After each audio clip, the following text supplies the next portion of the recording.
اللهم إنا نسألك يسرا ليس بعده عسر، وغنى ليس بعده فقر، وأمنا ليس بعده خوف، وسعادة ليس بعدها شقاء.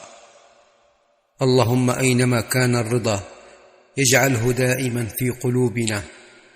اللهم اغفر لوالدينا وأدخلهم جنات النعيم، وشاف مرضانا وارزقهم الصحة والعافية. اللهم إنا نستغفرك من كل ذنب يعقب الحسرة ويورث الندامة ويحبس الرزق ويرد الدعاء. اللهم إنا نسألك من فضلك ورحمتك، فإنه لا يملكها إلا أنت.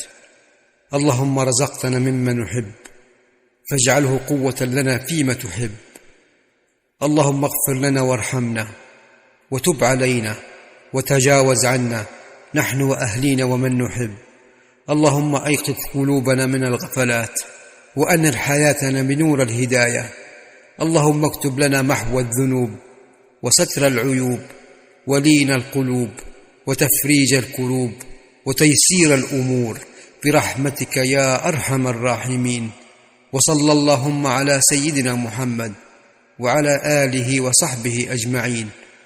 اللهم آمين يا رب العالمين.